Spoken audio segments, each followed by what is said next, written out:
be less than that. Out of an abelian category, two triangulated categories. So I think this is where we left off. We had an abelian category, and we constructed a homotopy category. And we constructed that derived category of this guy. The objects were the same.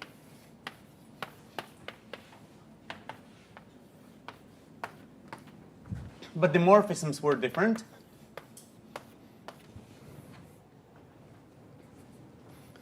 The morphisms of this guy were a quotient of the morphisms of this. So hom in K is the same thing as hom in A. Well, in chain complexes of A. This is just all wrong. A is my abelian category, and here I'm looking at cochain complexes in A. So homs in cochain complexes in A modulo something. There's a map from homs here to hom here, but homs here were larger. So this maps here, but homs here are larger. So this consisted on maps. If I wanted to have a map from A to B, it meant you just had another guy with a quasi-isomorphism here and maps between that C to A and that C to B. And we identified a couple of these guys. So that was roughly the construction. We won't really need much from the construction. It's just that we need to remember that a morphism in the derived category does not need to entail, that does not need to come from a map between the complexes. It might be coming from a map between a larger complex than A and a quasi-isomorphism like this, and then a map from that larger guy to B. And we need to identify a couple of these guys. And that identification was modulo homotopy, was in this category and not in this category. So this category was useful to even to define this category. Now, why is it that we actually want this category? I mean, why would we pass to this category if this was already a triangulated nice category? So the problem to work in this category of chain complexes, remember, was that if I grab a complex and any map of complex, then I can just look at the cone of that map. This is a complex, and this guy comes to A shifted by 1. These are all maps of complexes, honest map of complexes. But this cannot be a distinguished triangle in this category. This category is not triangulated. And remember, it was because this guy here, when F, this guy here, when F is a quasi-isomorphism, needed to be identified with 0.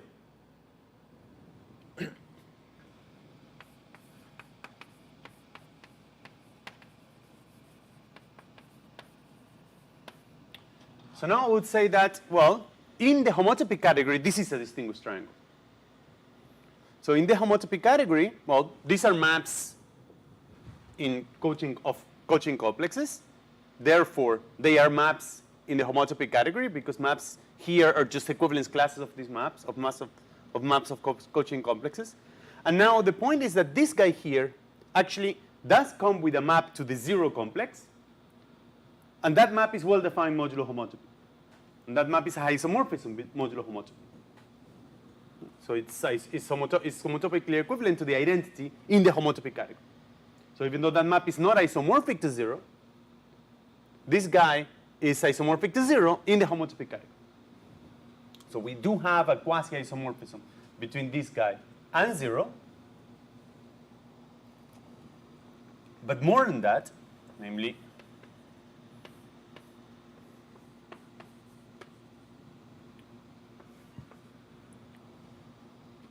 we have here the 0. And we actually have a map of complexes here. So this comes from a map of complexes. So not only this guy is isomorphic to this in the derived category, meaning that there is a map of something like this, but we actually have a quasi-isomorphism between these two guys. Okay, so now the general definition is that both in this category and in this category, I would say that a triangle is distinguished if you have a triangle in that category, namely two morphisms, well, three morphisms in the corresponding category. So a complex, another complex, another complex. Let me write it like here. I will say that a triangle A prime to B prime to C prime to A prime shifted by 1 is distinguished if it's isomorphic to a triangle like this. So if you have isomorphisms making this diagram commute.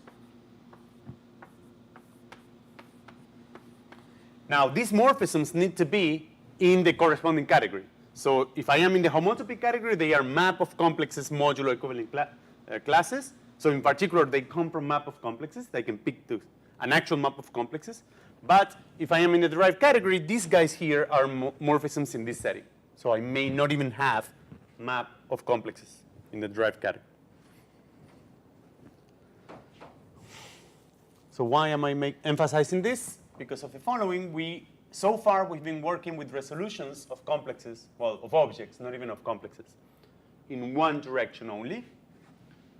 So let me define the categories K plus or minus or bounded of A. So let me write it in a different way. It's going to be like this of A, where star can be either plus or minus or bound or B. And this is going to consist of the subcategory of K of A with objects are isomorphic. So these are complexes. So objects in that guy are complexes, cochain complexes in A. I'm going to be looking at cochain complexes in A such that A n is equal to 0, or is isomorphic to 0, for n negative enough. So these are bounded below, and this is plus. Perhaps it's better to do it like this. An is equal to 0 when n is negative enough, or when n is positive enough in the minus case, on both cases, or n like this and n like this in the bounded case. So this consists of complexes that are either bounded below, bounded above, or bounded. And notice that this is a full subcategory of this homotopy category.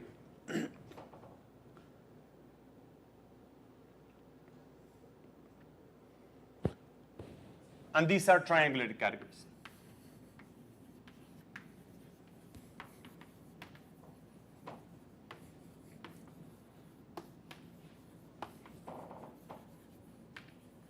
Well, if I have two bounded complexes, the cone is also bounded. So any triangle that is isomorphic to something like this is going to be isomorphic to something that is bounded. So the shift of a bounded complex is still bounded. The cone of a map of bounded complexes is bounded. It's easy to check that, therefore, these subcategories are still triangulated.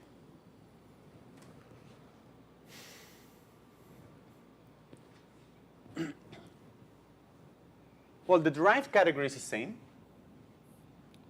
So define G star, again, with star being plus or minus or bounded. Same thing.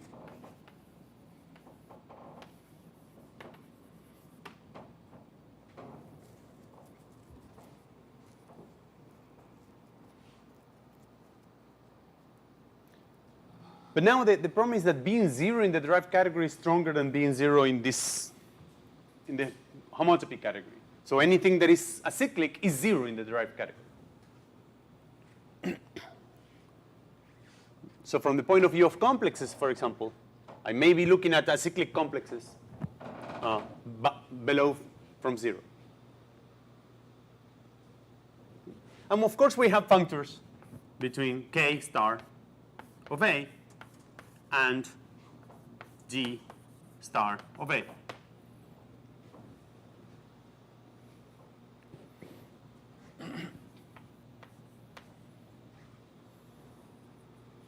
That just sends the object to the object, just sends A to A, and it sends a map A, B, the class, the homotopy class of a map A, B. Well, this just goes to C, well, C is equal to A, the identity here to A, and F to B. And this is a well-defined map in D of A. So this is just the restriction of the functor that we had in the previous lecture to whatever bounded complexes or bounded below or bounded above. But one advantage of doing this is the following. So notice that, suppose that you have a complex. This is a cochain complex, such that, let's say that the homology is bounded above. So let's suppose that the homology n of A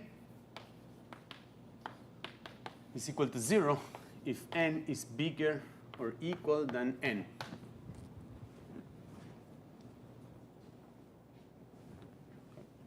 So I can look at an minus 1. So now these are cochain complexes. The differential increases degree by 1. So this is dn minus 1. Probably I want this to do, well, it doesn't matter. Perhaps I'll shift that bigger equal to a plus 1, to bigger. An plus 1, and so forth. So this is dn, an minus 2. So. But now what I could look is, let's look at the kernel of this map, the kernel of the n. So this is something that is inside of an. And the kernel of this guy contains the image of the n minus 1. So if I look at an minus 1 here, and I apply dn minus 1 here, I land here in this kernel of the n. So if I put here the identity, this diagram commutes. And I can put this guy to 0. Now this guy diagram commute, because this direction goes to 0, and then by definition, this direction goes to 0 because this is the kernel of this differential. So I can extend this complex by 0. And I can extend this complex just by the identity on the other side. This is dn minus 2, and so forth. So everything is going to be the identity from here on. So let's analyze this morphism of complexes. So what is clear is that the kernel of this differential, modulo the image of this differential, is the same as the kernel here, modulo the image here. So the homology, let's call this complex the truncation. So I'm going to call this complex here. I don't remember how Deligny called this. It's either the stupid or the tautological or whatever truncation, but I'm just going to call it sigma n of A. And here is A, and what I have is a map of complexes in this direction. And what we see is that the homology in degree n of sigma n of A is isomorphic to the homology in degree A of A for n less or equal than n minus 1.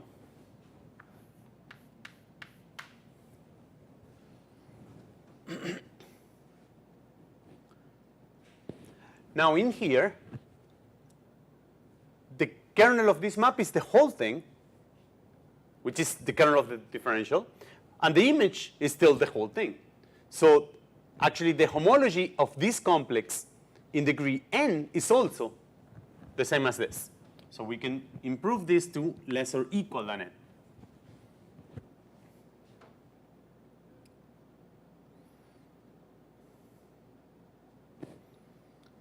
And this was regardless of whether the homology in degree n was 0. So let's change this to a bigger, because I didn't care that the homology was 0 there. So now at this point is different. So at this stage, the homology of this guy is the kernel of this, which is 0, modulo the image of this, which is 0. So the homology on the top row is always 0 on degree bigger than n, and the homology on the bottom side, well, then that one I'm requiring it to be 0. So what we're gaining is that this is for every n.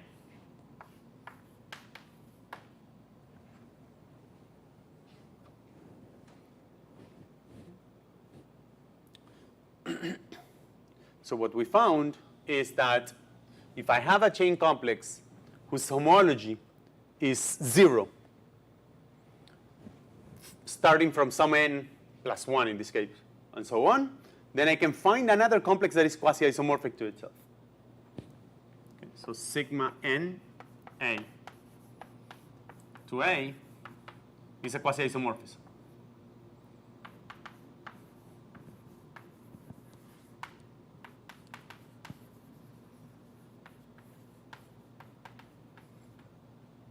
But this guy is bounded. A was not necessarily bounded, but the sigma n is bounded. Is bounded below. The same thing you can do in the other direction. So suppose that A is a cochain complex that such that the homology, and again I'm going to probably get it wrong by 1, of A is equal to 0 if n is less than n. Then you do the other way around. So we have n plus 1, n plus 2, and so forth. Here I have a n minus 1, so forth. I'm stupid enough.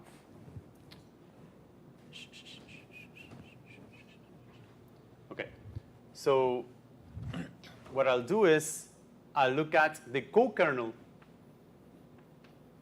So if this is the n, let's look at the co-kernel of the n.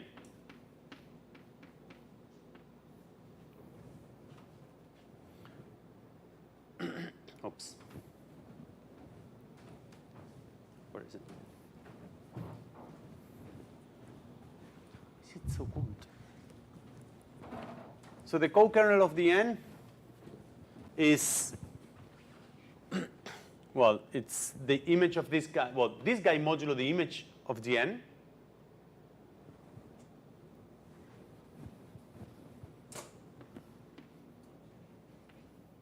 Let's stop here. Let's do this dn minus 1. Don't want to get the off by 1. So let's look at the co-kernel of the n minus 1, which is this modulo the image of this. And let's look at an plus 1 here. And let's take the identity here. So this is just the identity map. But now it's in this direction. And this is just taking, is the quotient map of an modulo the image of the n minus 1. So if I apply a guy here, and take an element here, apply dn here, and come back here, this is just dn, the composition. If I do it this way, then I'm taking the quotient by modulo the image of all of this, and then applying dn here. And this diagram commutes because whatever I mod out by is in the kernel of dn. So this diagram here commutes. Here I can just send this to 0 because everything here goes to 0 modulo this image. So this diagram here commutes. And now I can just extend these complexes to 0 below. N minus 2, mapping to 0. And here I can extend this by the identity everywhere. Gn plus 1, and so forth. So if I call this complex now tau n of A, probably I should have called that complex sigma bigger or equal, and then, or smaller or equal, and then this sigma bigger or equal, but it doesn't matter. The point is that now what we have is a quasi-isomorphism between A and this tau n phi. It's a quasi-isomorphism.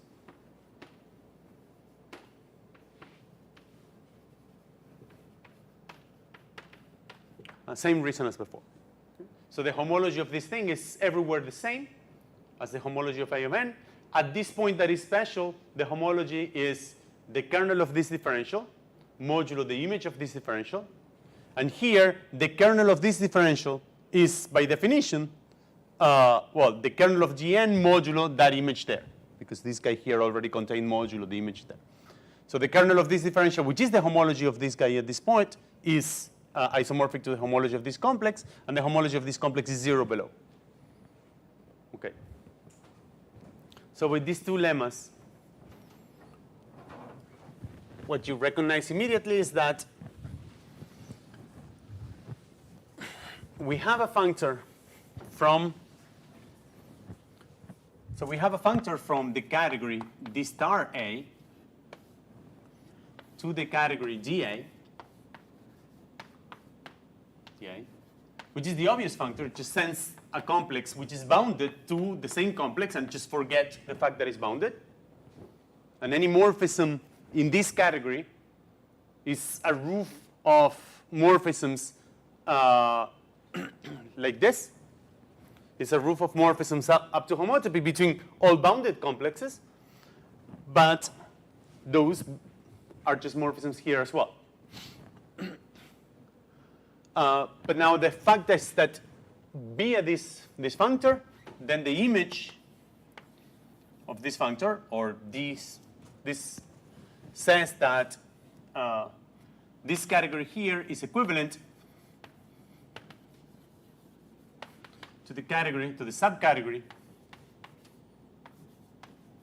category of complexes in D of A, such that the homology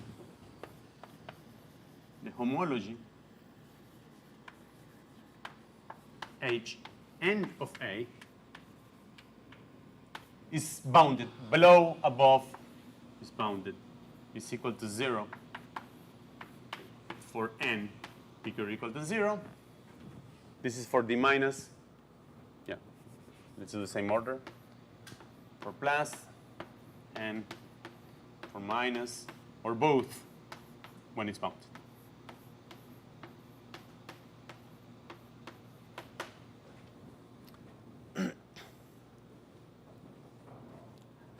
And notice that this is true for the derived category. It's not true for the homotopy category because, well, this is a quasi-isomorphism only in one direction. So you need to pass by a map like this if you want to replace some complex. So this is saying that if I have a complex, so the lemma that proves this is that if you have a complex in D of A that satisfies this condition, that is bounded, homologically bounded,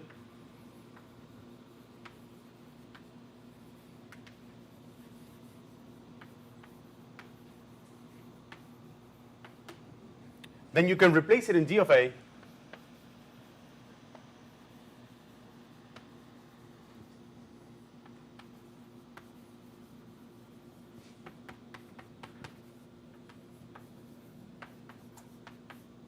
by a bounded one.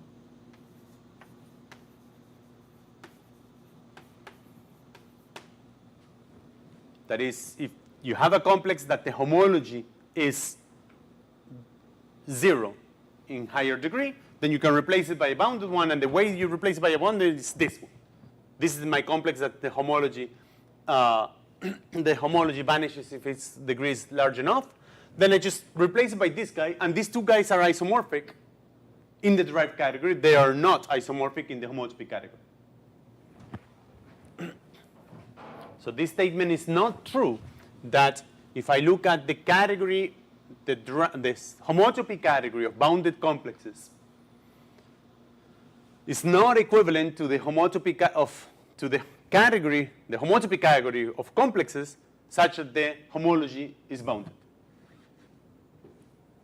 But this is true for the derived category.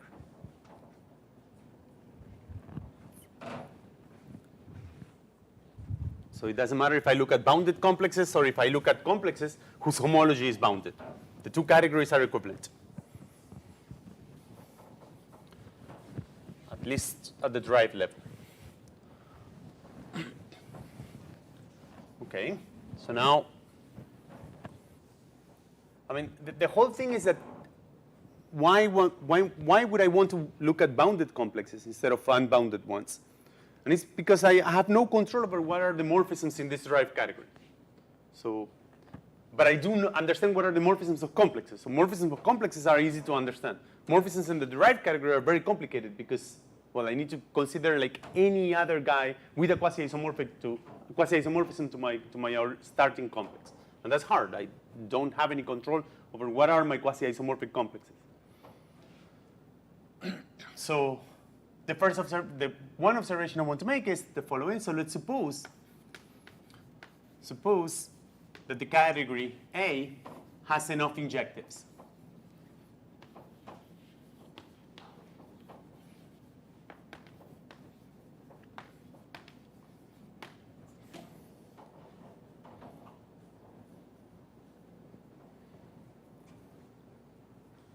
Then what we know is that for any object in the category A, then this is the definition of having enough injective. We can have this A and put it inside some injective. And what we've done is we've extended this construction to a complex, and that this was a resolution in the sense that this is an exact complex. But I want to do the same for a complex instead of just an object in it. So the lemma is for any A dot, which is bounded below, so this is what I'm calling K plus A, there exists a complex I0, I1, and so forth. So this is in K plus A. But moreover, all of these II are injectives.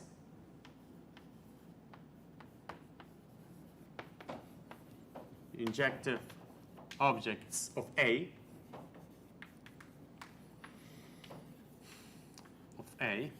And we have a quasi-isomorphism from A dot into I dot. It's a quasi-isomorphism.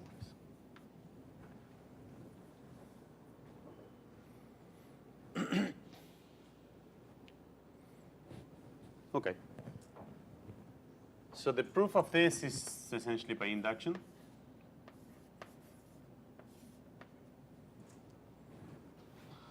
And I don't want to do it. So how does it start? So this guy is bounded. And this is honestly bounded. This is an honestly bounded object, a complex. So this means that there exists some n, and everything below it is 0. So let's suppose that that's just 0.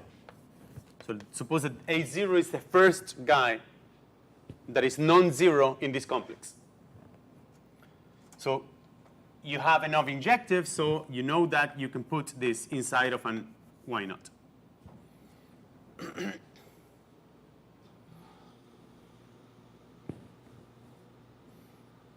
And this is an injection.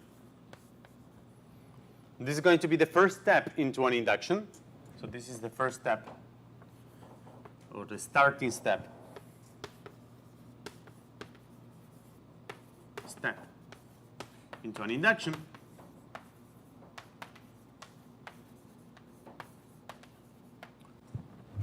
That we're going to induce the following way.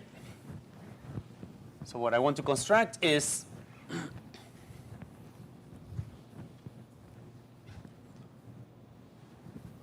what I need is a map of complexes between this A dot and I dot. So I need a map between A0, A1, and so forth, and I0, I1, and so forth. So I want a map of complexes like this in the homotopy category. And so I'm going to construct a family of maps like this. Let me call this family phi n. And the condition is going to be that phi n induces in homology, well, let's probably do phi n star, is an isomorphism. Write it like this. Phi n star is an isomorphism between h k of A and h k of I when k is less than n and is injective at n.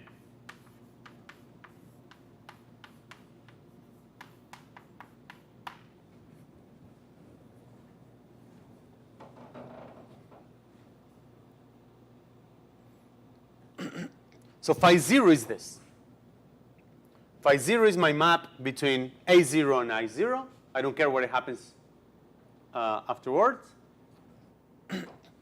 And this induces an isomorphism. Oh, I'm sorry. And this is an injection between A0 and I0, which is this requirement. This is the only requirement. So let's suppose that by induction we constructed these phi n's, and I want to construct this phi n plus 1.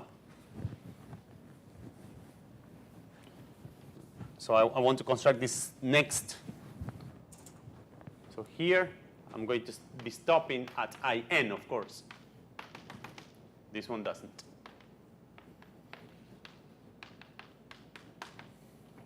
Yes, I have this I2. So let's suppose that I constructed up to in. I want to construct the in plus 1 in such a way that now my homology is isomorphic up to n, and is injective in an plus 1.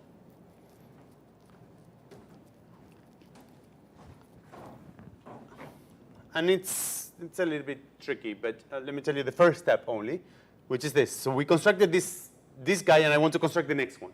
So here I have it up to 0, and I want to construct I1. So what you do is this. You have, so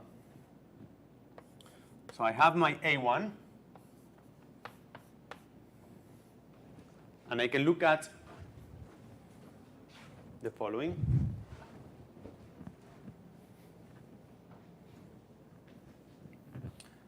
So I have A0. I have I0. I have A1. And here's the differential. And what I can do is look at the A0, A1 here, plus I0, and divide this thing by A0. So this is making this diagram Cartesian.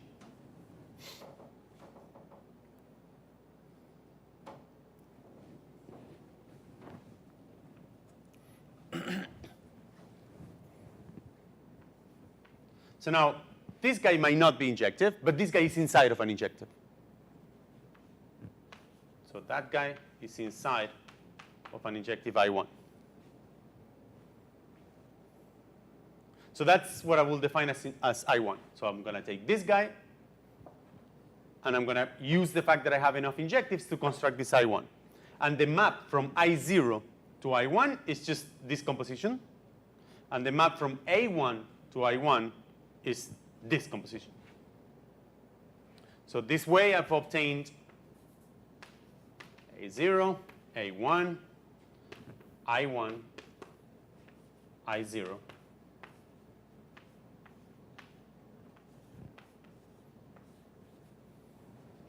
And now let's look at the homologies. So the homology of this complex is the kernel of this differential. And the homology of this complex is the kernel of this differential. I need to check that this is isomorphic in this degree. Before I only had an injection between the homology of this guy and this guy. So now I need to check that this became an actual isomorphism. Okay, but now the kernel of this map from here to here, well, you're seeing that this is explicitly the same thing as the kernel of G0.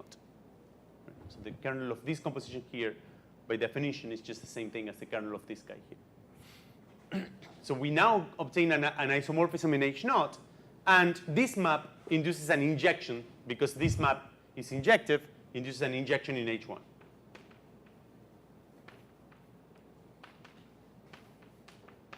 In H1. Now, in principle, you could continue this way. In principle, you can construct I2 how? You could take A1 plus A2 plus I1 modulo A1. Namely, you use the map from A1 to A2, which is the differential, and you use the map from A1 to I1, that is, we just constructed here. And this guy you embed into an I3, which is injective. And, well, now you have a map from, into an I2, which is injective. And now you have a map from I1 to here, which is your map from I1 to I2. And you have a map from A2 to here, which is your map from A2 to I2. And we've obtained something like this. Something like this. But the problem of doing this is that this composition is non-zero. So this fails because this composition here is non-zero. This is non-zero. So in order to make this zero, you need to modify this slightly. And that modification, I'll leave that to you to do. So I need to slightly modify this quotient.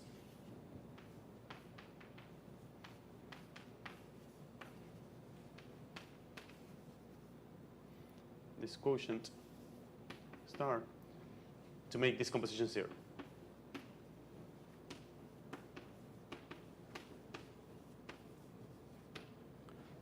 So you want to make sure that whatever comes from I0 in here goes to zero. So what you need to do is divide by the image of I0 here. You have a map from I0 to I1 that you can compose here. So once you quotient by I0 here, you're going to end up having your actual I2. You quotient by I0 before, you inject that into, that's your definition of your I2, and this is now by definition going to be, a composition is going to be zero. And you're not changing the homology at this point, at this point, I'm sorry. You're not changing the homology at this point because you're just modifying by something that comes from I0 that goes to zero. So this homology is still injective, and this homology is still an isomorphism.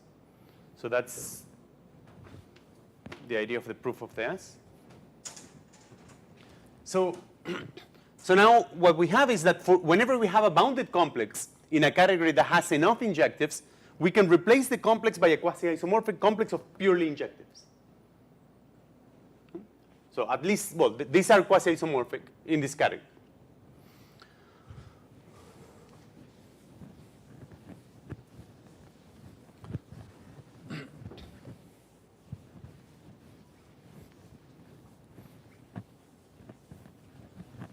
Now, of course, if the same thing happens if A has enough projectives,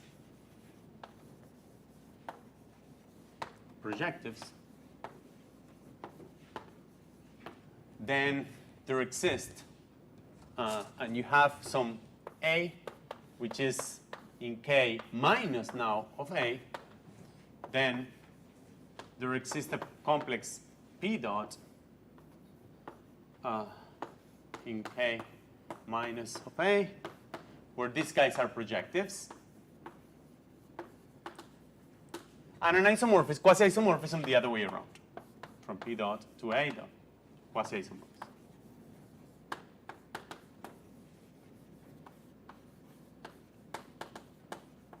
So this is just a modification of what we did before.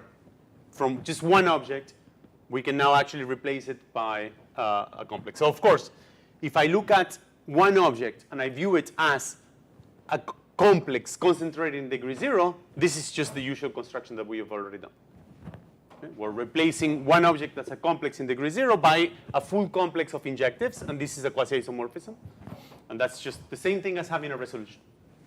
And the same thing for projective resolutions. Okay.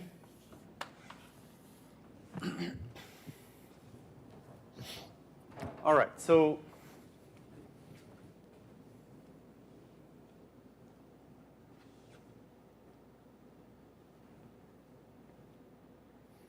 I guess I'll do this now. So suppose that you have two complexes.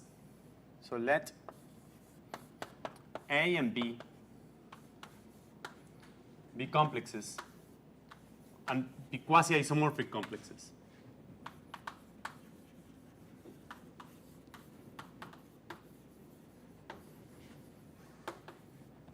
That are bounded.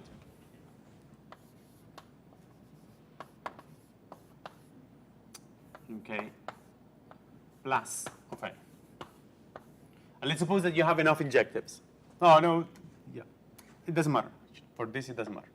So we have this quasi-isomorphism.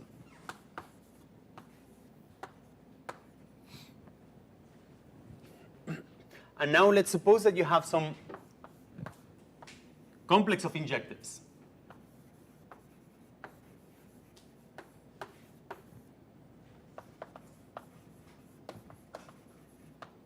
This is in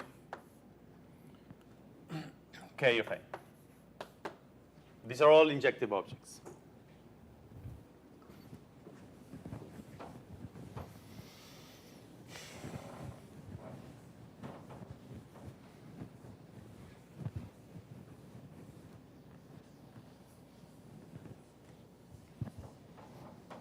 Okay, so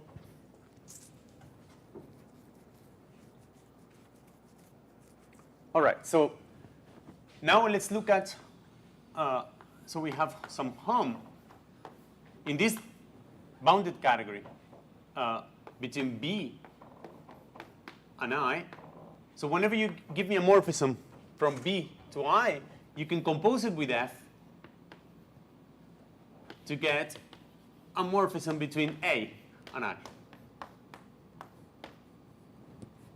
And I claim that this is an isomorphism. This is in K of A, and this is in K of A. This is an isomorphism.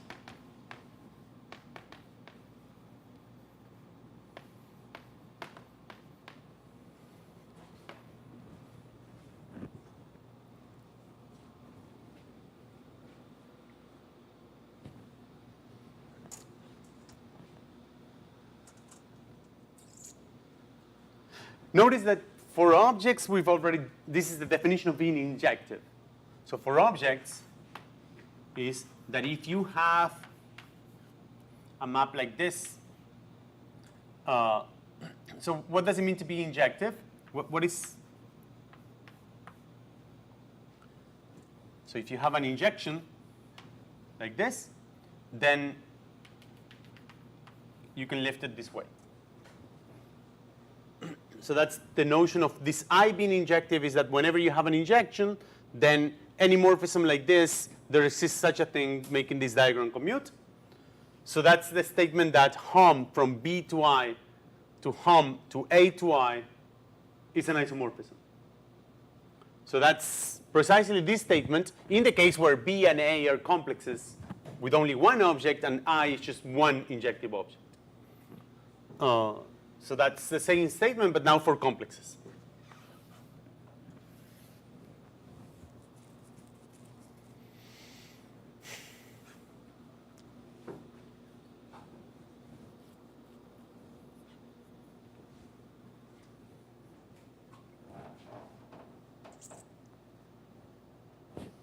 Okay.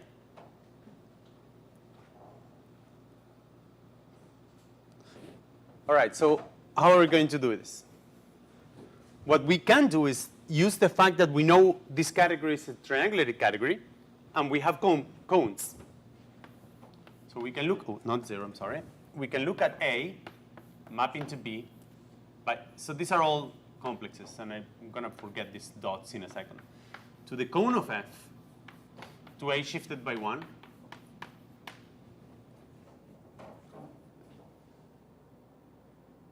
So now this guy here is quasi-isomorphic to 0.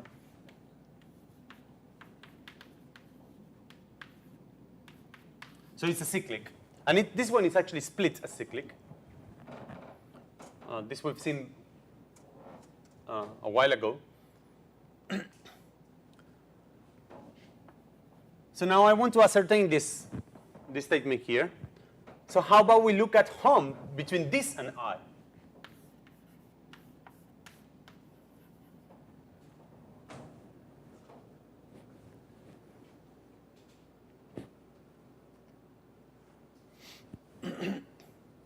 So what, I mean, of course, if I prove that hom between this and I is 0, then I look at the long exact sequence in homology associated to this. So I'm going to apply the functor hom to I. And then look at the long exact sequence in homology. So apply this functor hom on K of A dot I to this sequence.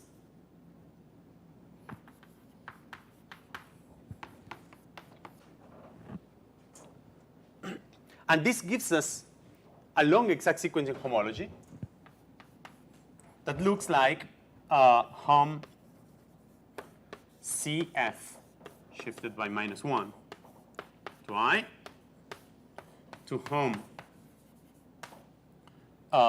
oops, doing the other way around, shifted by 1 to I to hom BI to hom AI to hom CFI. And if I prove that these homs are 0, then I prove that these two are isomorphic. And this is an if and only if. So proving that this is isomorphic is the same thing as proving that maps between this and an injective complex are 0. And this I can use that is quasi-isomorphic to 0. This actually splits isomorphic to 0.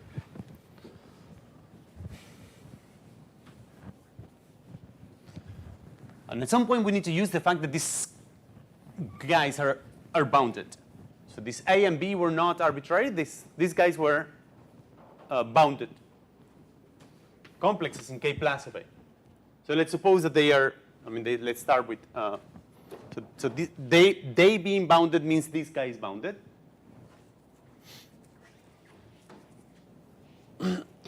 And I want to prove that the space of morphisms here is 0.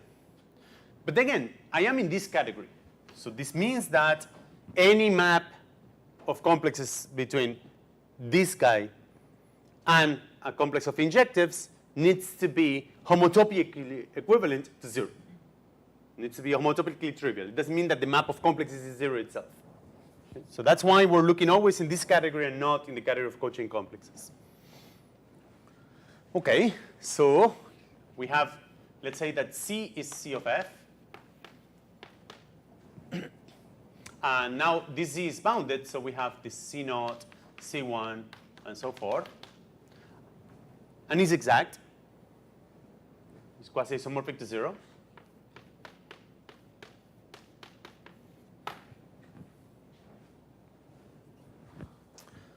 I'm not sure if it follows immediately from this guy being split exact that this works, but anyways. So let's suppose that you have a map of complexes to I, and this guy I is bounded, but it doesn't matter. Let's just say I minus 1, I1, and so forth. And we have this map of complexes. F is there, so let's say I have G0, G1, and so forth.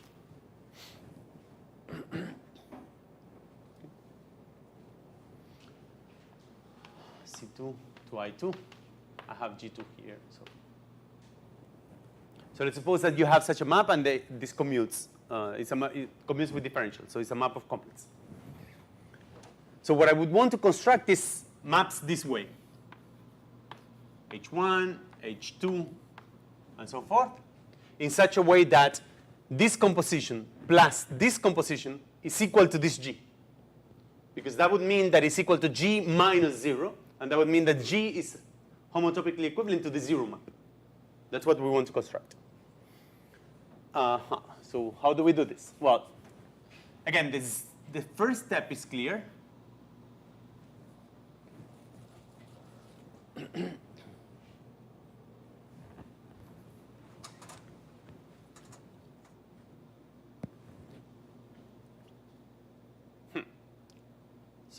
So again, I suppose we're going to do this by induction. So suppose that we constructed these HIs.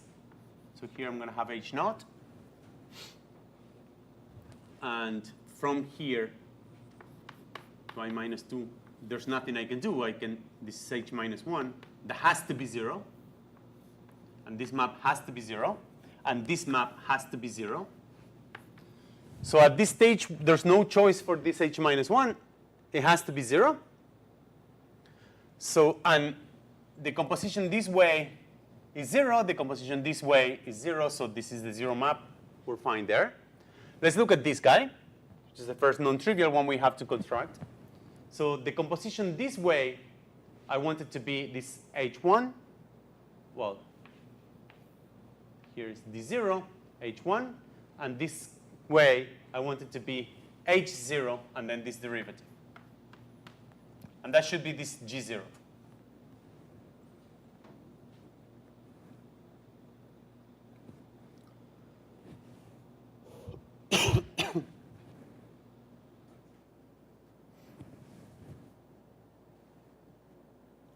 Okay. So how am I going to do this? So let's suppose that we have this H naught. Pick any H naught. So what I'm trying to do is to take G0 and subtract this guy here.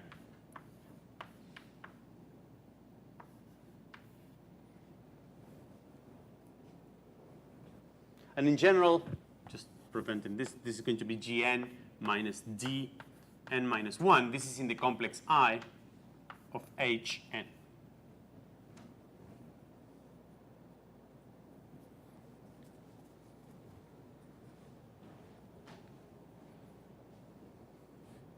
So this is a map with this thing here.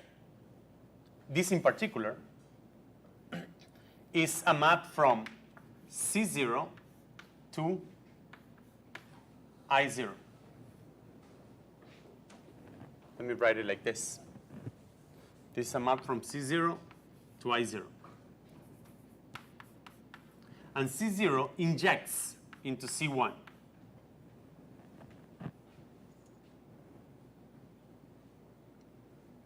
This is for any H naught. It doesn't matter what I choose for H naught. You can just choose H naught to be 0 if you wish. But the point is that C0 to C1 is an injection. This is where we start with this complex being exact.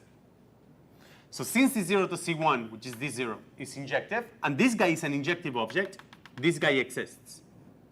And this is what I will define to be H1.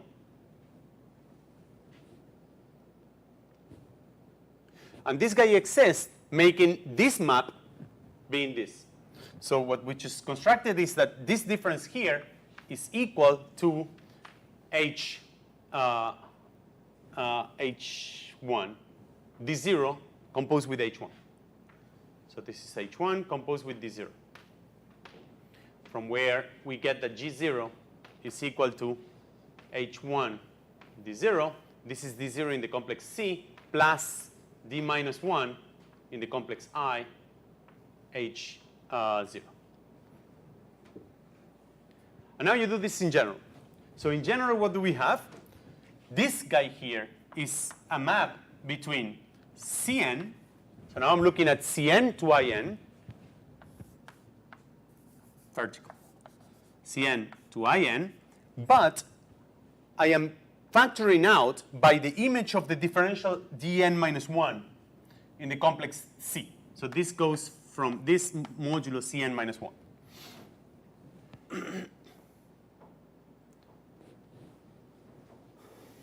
And now again, this guy does inject into Cn plus 1 by dn.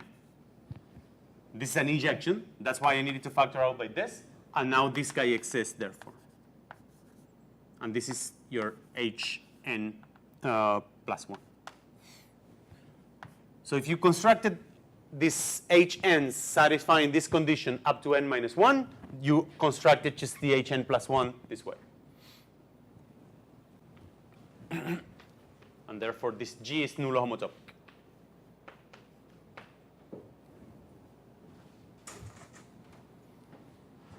Okay, so, well, what I proved is that any map from here to I is nullo homotopic for any complex of injectives. Therefore, by the long exact sequence argument that I just said, these two guys are isomorphic this way. Okay? So this says that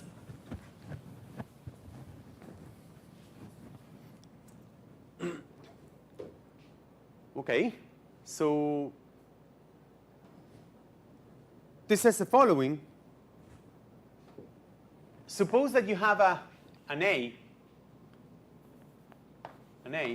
a complex in K plus of A, and you have some injective, some complex of injectives.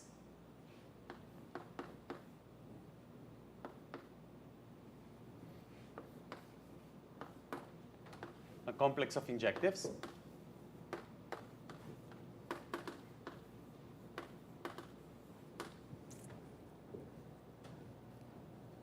Then home in the category K of A and I is isomorphic to home in the category D of A. Oops. Who was that? D of A between A and I.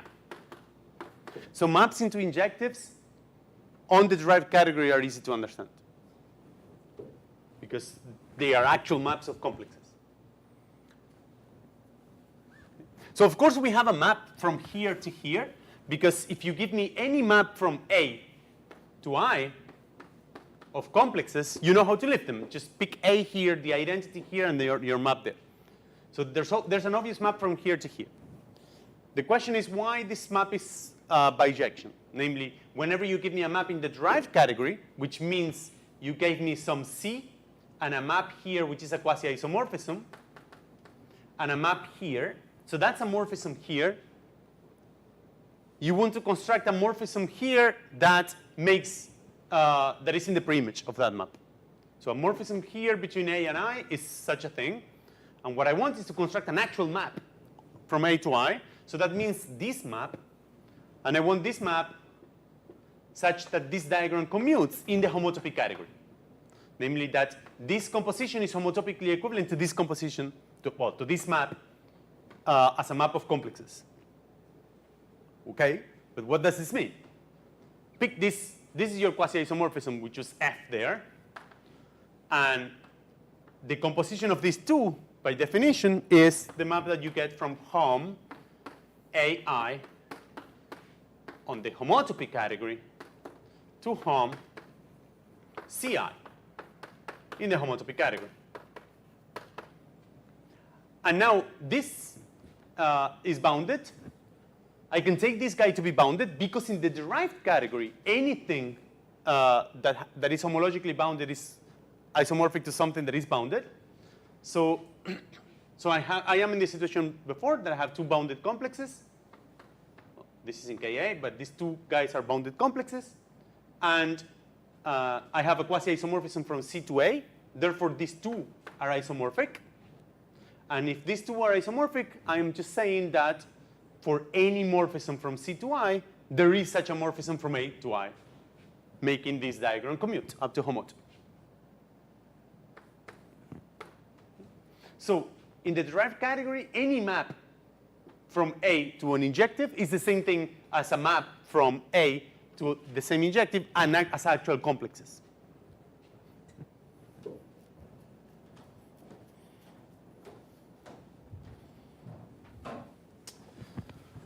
So we reached the actual theorem of today, which is in the derived category, I can just restrict to injectives. I can replace, by the quasi-isomorphism that we have, any object by its injective resolution, and this is an isomorphism in the derived category, and morphisms between those are just morphisms in the derived category. So let me state that. So first of all, the fact that we can construct, so let's say that I in A is the full subcategory of injective objects.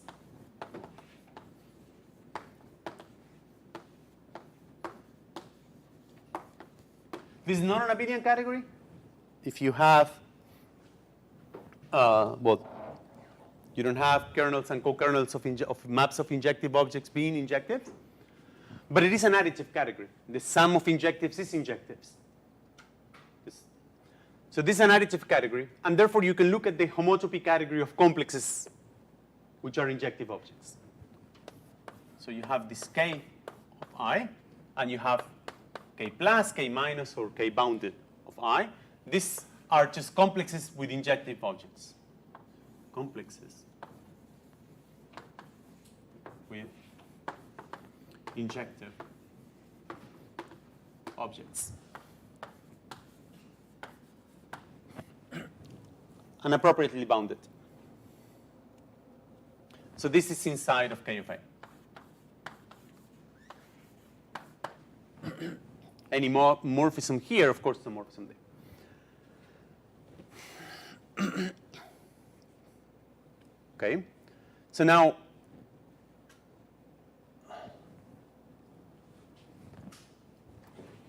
the statement is this, is that if you look at K of I plus,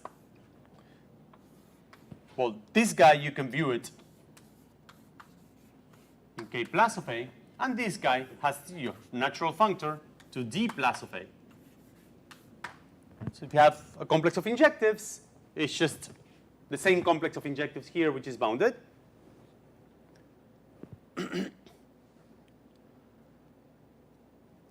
And this composition, the statement is that this composition is an equivalence of categories.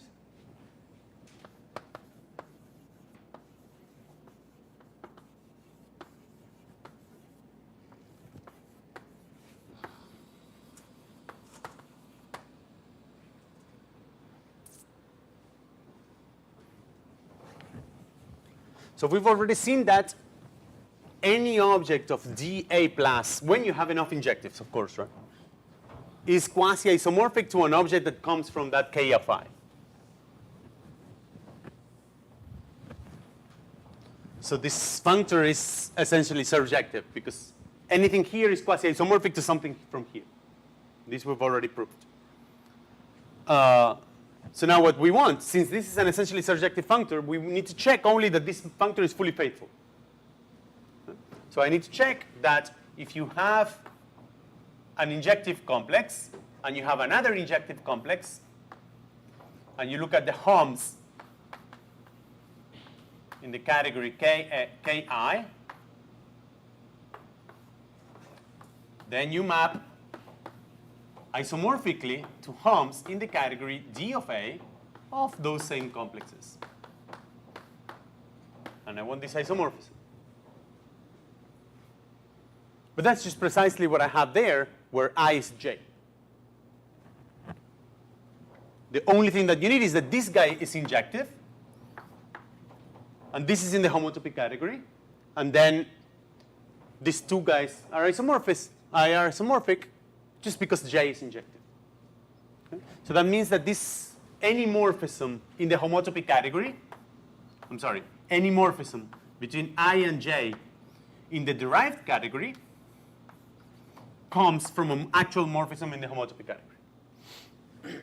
And notice that any morphism here in the homotopy category is coming in this category K of I. This category has morphisms in this category are all morphisms of complexes. So it doesn't matter if you take K of I or K of A there. The morphisms here and the morphisms here are the same. The objects are that are different.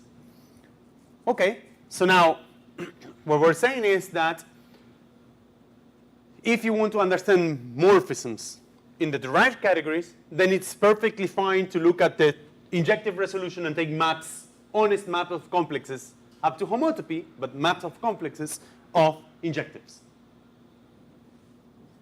So if I have now two guys, A and B, in the derived category, bounded, but I needed them to be bounded. And now I ask, what is a morphism between these two guys? Well, I can just take an injective resolution of I, an injective resolution of B, and I actually only need an injective resolution of B, but it doesn't matter. So that this is quasi-isomorphic, this is quasi-isomorphic. And now I look at actual morphisms in the homotopy category between I and J, and this is the same as morphisms in the derived categories between A and B.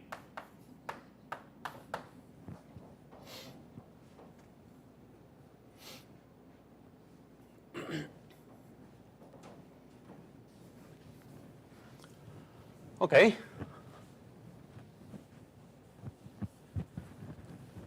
So that's one of the reasons why we've studied injective resolutions, and it's one of the important ones. And now let's understand derived functors. We have a little bit of time. So let's say that we have a functor A. So we have now two categories, A and B are abelian categories.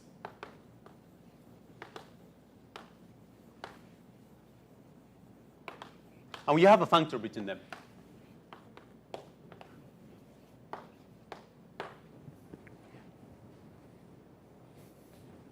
Then, of course, you have the same functor between chain complexes or co-chain complexes.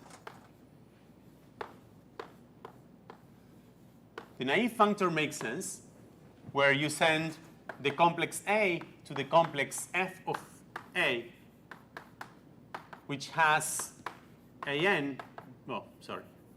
which has F of A, n being just F of AN.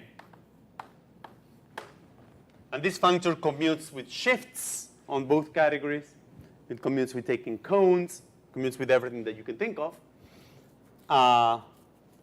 more or less. But it's a nice functor. And this gives you a functor at the homotopy level.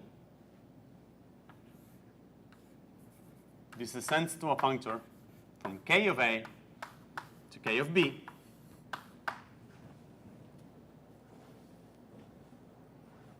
But it does not descend to a functor from G of A. Here I have this functor. We have this functor that just, to any object, it gave me my object. Oh, F is a bad idea now. For any object, it gives you the same object, and for every pair of maps, it just gives you the usual lifting. And here you have a functor to the derived category of B. So here I have my F, and here this may not exist. And the reason this may not exist is clear. Some complexes here under this map go to 0. So there's acyclic complexes here, are complexes that are quasi-isomorphic to 0. In here are 0. They become isomorphic to 0. And if the map F sends complexes that are quasi-isomorphic to 0 to some complex here that is not quasi-isomorphic to 0, then I'm done. There's nothing I can do, because that might go to something different than 0 here. And this way, it should go to 0. So how do I construct a functor here that comes from a functor from F? And now we have an obvious construction.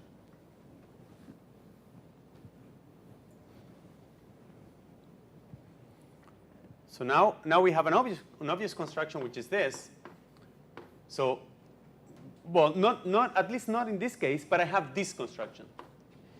we have k plus of A to k plus of B. I have some functor f.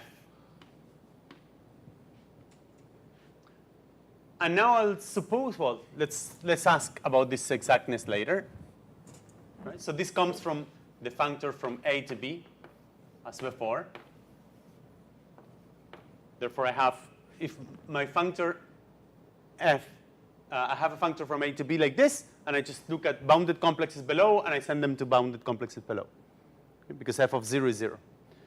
Now, in here, I have I have this k plus of I. These are injectives in A. I have dA like this. I have this inclusion like this. But now what I've gained is that I have an equivalence of categories here, if I consider the bounded ones there. So that's the equivalence of categories in the first part.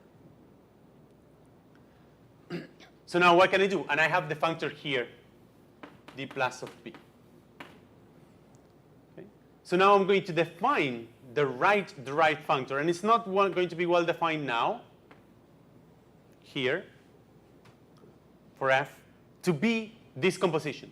The inverse of that equivalence there, composed with these inclusions here, and then mapped here. So that's the definition of this functor. Now, that definition is not bad. It works. But now, so this does not require anything on f. You give me any functor f between abelian categories, and this guy is a well-defined functor between these two triangulated categories. It's just that it's not an interesting functor because if I have triangulated categories, the only thing that I've defined here is an additive functor. Now, if f is left exact,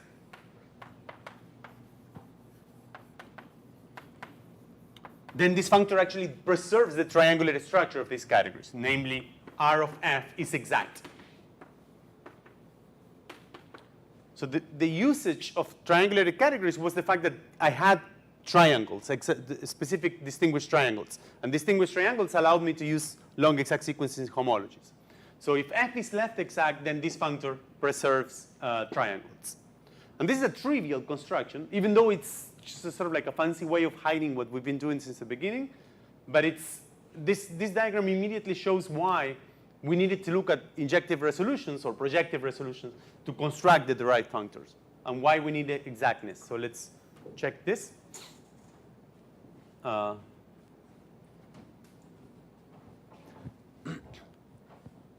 And actually, in fact,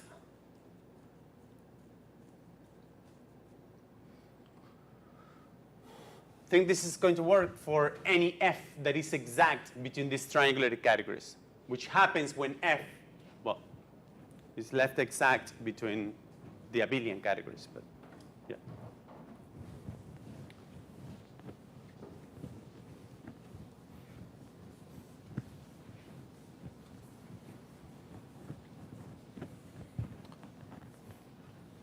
Okay, so I want to prove that that guy is well defined and it is exact.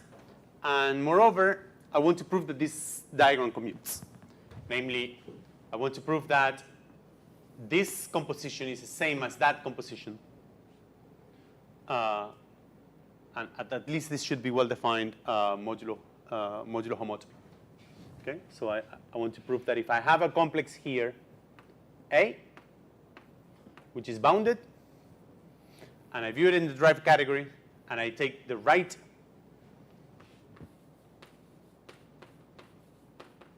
derived functor of f with this definition of A with this definition, then it's the same thing as just applying f to that guy and then view it inside of here in the derived category. So namely, I would want to have a map between these two functors. So for this, I need to have, for any A, I need to have maps between this and this.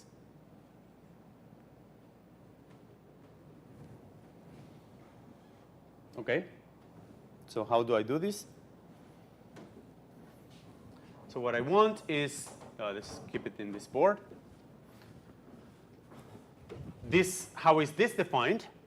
Well, by definition, this is I grab my A, I look at the corresponding I, which is isomorphic to A, which is quasi-isomorphic to I, and then I apply F to that I. So this is F of I. And I need a map from F of I to F of A. Actually, I'm going to give you the other way around, because this way, there's no way I'm going to find it that way.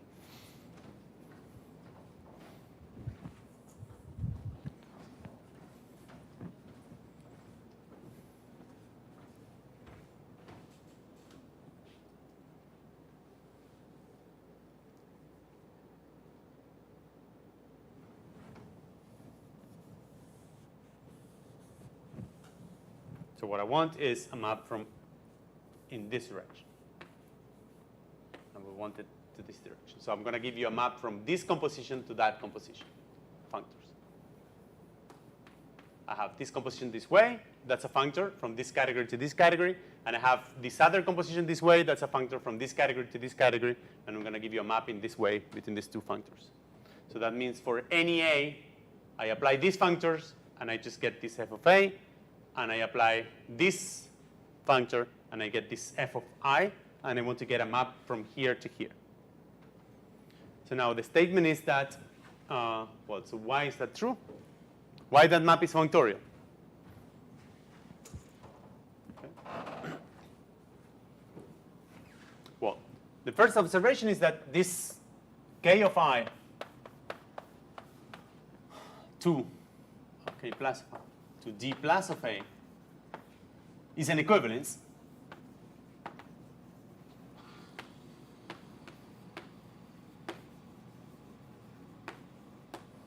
So those are functorial in the sense that if I don't know, if I call this iota, then iota and its inverse are adjoint.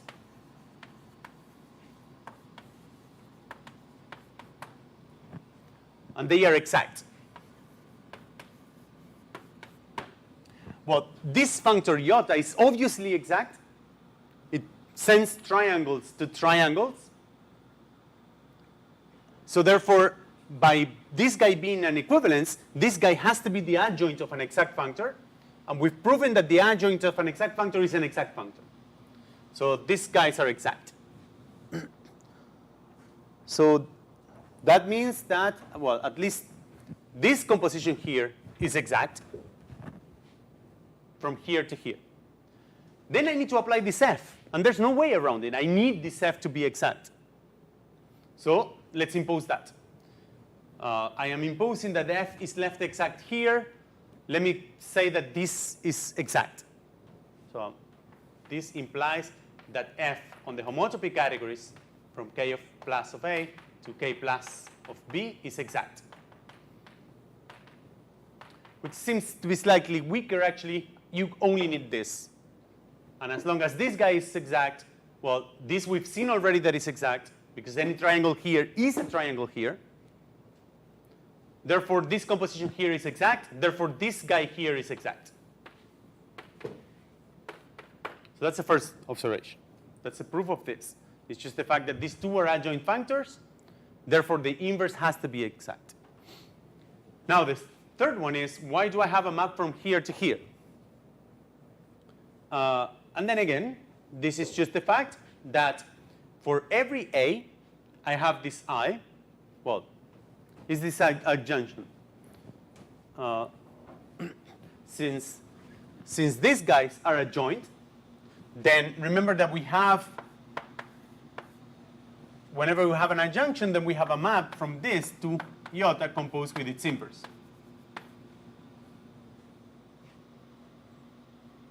So this is the left adjoint to this guy. Well, for an equivalence, we also would get an adjunction the other way around, but it doesn't matter. This is the fact that we have a quasi-isomorphism. But this, it's functorial. And this adjunction applied to A is A mapping to iota inverse of A is I, and then iota of I is just I itself. So that's the functor. This is just the fact that whenever I have A, I can replace it by I, which is a quasi-isomorphic object. But the fact that this comes from an adjunction says that this construction is functorial. Namely, if you have some B, this is going to come from some J. And if you have a map between these two guys, then this diagram commutes. So that means that this A to I is functorial. The map from A to I is functorial. And this is just applying F to that map. So that gives you a map from this functor to this functor. OK, so I think that's about everything I wanted to say today. So this is the construction of the, no, I'm missing one part. So I want to prove that if F is left exact, then F is exact in these categories, which I didn't prove yet. But that's,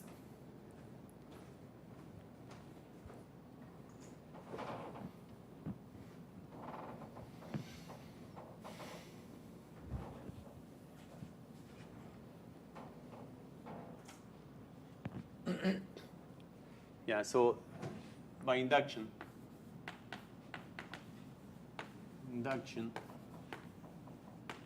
you can prove that F is left exact on A, implies that F is exact on K of A, K plus of A. Yeah, so I promised I was going to give you 5 minutes. But at least let me give you the idea of where does this come from. Remember that F being left exact on A means that it preserves injections.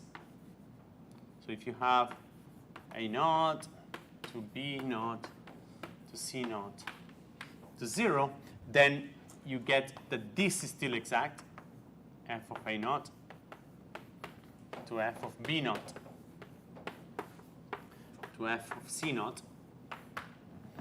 So we get this for free.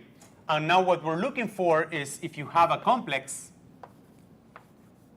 if you have an exact triangle. And now an exact triangle in that category is just a triangle that is isomorphic to something that looks like the cone. So I can just assume that it's of this form. So I have this thing, and I want to apply F, and I want to check that I still have an exact triangle. So I have this. These are honest complexes, and I am in this category here. So these are honest complexes, and these are map of complexes up to homotopy. And now you want to apply F to this thing. And you're going to use that these things are bounded. So use, this is the induction, that these guys are bounded.